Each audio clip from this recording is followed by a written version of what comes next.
What's up, guys and girls? Less than 48 hours to go now for UFC 244, and this is going to be the newly created BMF title.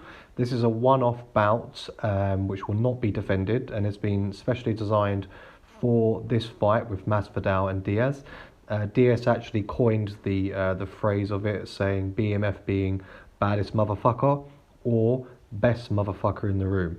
Now, it's a bit of an honour for him to have this created for him. It just goes to show how much Dana and the UFC hype him up, and he has a bit of authority, I'd say now, and real influence within the industry.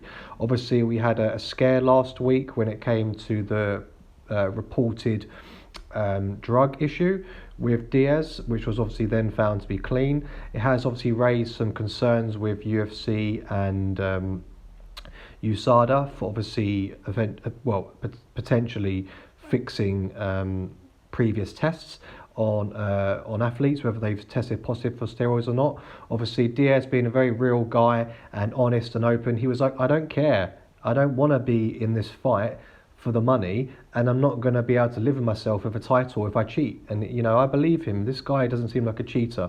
He's always been a raw, honest talker and gets on with it, and no messing about. And he was rightfully cleared of the case, but it has obviously now caused some future issues for USADA, who are the anti-doping agency for America, who test athletes. And moving forward, it's going to be interesting to see how they do test the athletes. But obviously, at the end of the day, the guy, he's spoken out, and now they're kind of begging him to stay in. But he doesn't care about titles, doesn't care about money. He just wants to be a fighter. He just likes fighting. He's a raw fighter. But anyway, one other thing to mention, apparently it's been reported that Dwayne Johnson, The Rock, is going to try and get to the event to put the belt around the winner.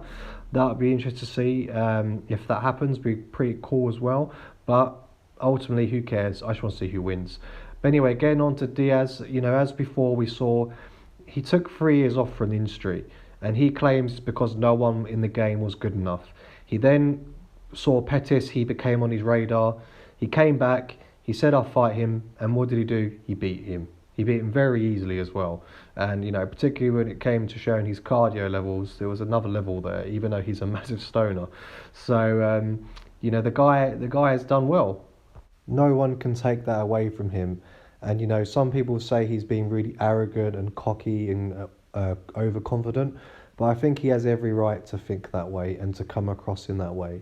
That's how he is. He's not very eloquent, but at the end of the day, the guy is real and he's honest, and that's how all athletes should be. And in my personal opinion, he's one of the best fighters of all time. I mean, 15 years at the top of his game. Yes, he did take 3 years from that, but he's just consistent. And the guy, he has amazing stats. He's raw, he's real, people like him. He is an underdog still. He doesn't care about glamorizing himself and sending himself out like Conor McGregor and the others. He's not a showboater, he's just a fighter. And that's why people love him. And I think now finally the UFC have given him something to have a legacy by. And I will say, already, before I speak about Masvidal, I think that he's going to win. I really do feel that he has got what it takes to just keep winning again, and there's no reason why he shouldn't.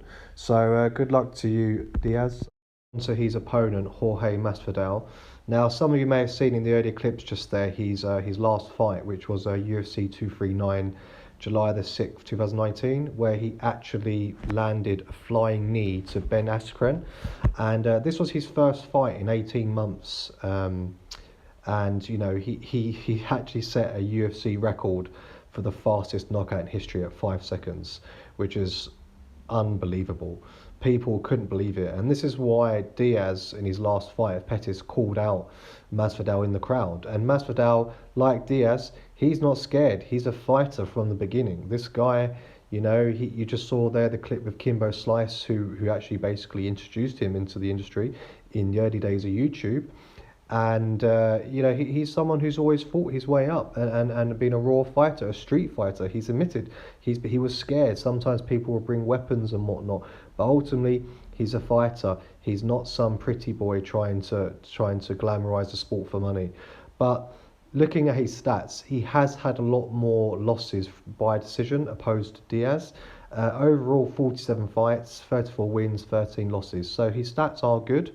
You look at the breakdown for Diaz. Diaz having 31 wins, 31 matches, 20 wins with 11 losses. By decision was 4, so it's not as many. He does have less knockout wins, but he does have quite a few submissions at 12. But getting back to Masvidal. Now Masvidal is, I would say, when we look at these two together, they are very similar. They have very similar height. Diaz being 6 foot, Masvidal 5'11". They both weigh around the same, about 170 pounds. They've got a reach of between 74 and 76 inches.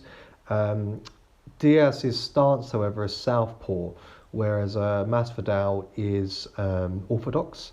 And one other thing to note as well, they are pretty much the same age. So when you look at them physically, they are pretty much like for like the same. There's no real advantage there, in my opinion, physically. However, when you look at the technicalities and their skill sets with actually being overall fighters, mixed martial artists, it would suggest that Diaz is the better fighter and the baddest motherfucker.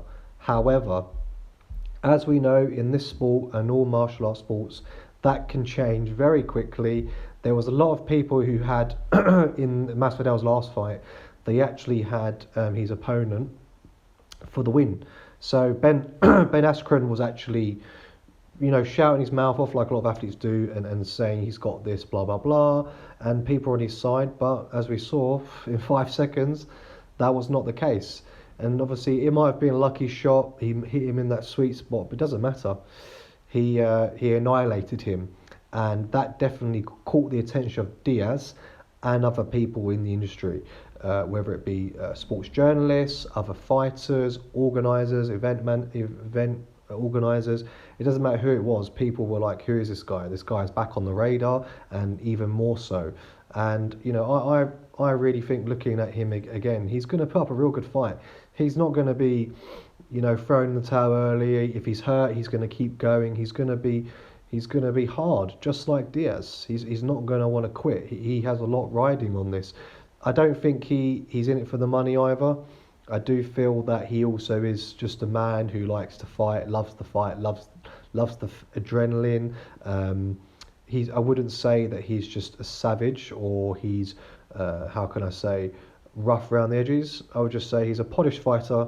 He's got the skill sets there, and he deserves a shot at something big like this. And I'm looking forward to see where they both go after this fight, no matter who wins and who loses, because I'm pretty sure it's going to be a good thing for both of them moving forward. But we'll see. But anyway, guys, I'd like to know what you think on what's going to happen in the fight. I've got Diaz down as my winner, but who knows what Masvidal will pull out on the day. I don't think he's going to be doing any flying kicks, but who knows. But let me know what you think in the comments below. Also, if you did like the video, please remember to leave a thumbs up. And if you haven't, please do consider subscribing to the channel. I will be posting an after movie for this once the fight's been up. And I'll just leave you with this last bit here from Diaz to sum up the video quite nicely. I am the belt.